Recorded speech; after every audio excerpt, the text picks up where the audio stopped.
Oh, good morning mga idol. Good morning, good morning. It's Friday na naman. Here we go. Last day. Alas 11 ng umaga. Tapos na tayo. May 40 hours na. Pag lang, hindi lang munang overtime kasi walang overtime. Walang masyadong trabaho. Pinabayaran tayo ni boss ng mahigit-higit pero walang trabaho. Pero okay na yon. Hindi naman natin mali yun kasi pag may order, may trabaho. Pag walang order, may trabaho. Ganon pa rin. So ganyan talaga ang buhay dito.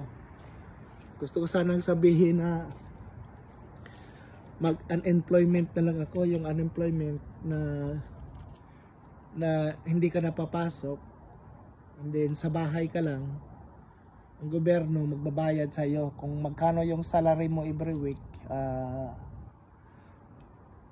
80% of that, yan ang sasahurin mo sa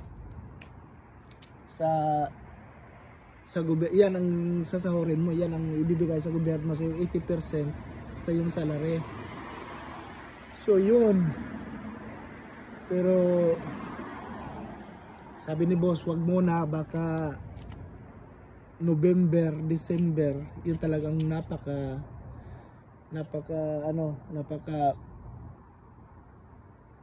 busy talaga yon. So ganyan talaga.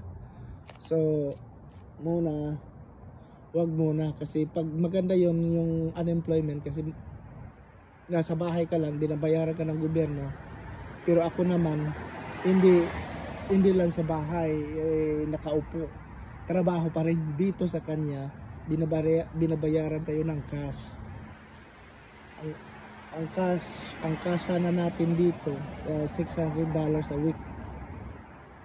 Cash yan, cash $600 a week plus may matatanggap kang mga $500 sa gobyerno. So sana kung matuloy yon, my God, it's $1,100 a week ang sasahurin mo. So okay na yun sana. Pero sabi niya wag muna, pero sa January lahat ganyan ang mangyayari kasi walang masyadong order pag January, pagkatapos ng Christmas. Pag Christmas, before Christmas, ang dami talaga kasi naghahanda yan sa Christmas. And then pag January na, wala na, mayroon pero hindi masyadong karamihan. So yun, inaabangan natin yan kasi pira din yun. Lahat sa gobyerno at saka sa kumpanya, cash, ganyan. So wag muna dito muna tayo ngayon. Kapasok na, salamat po. Salamat.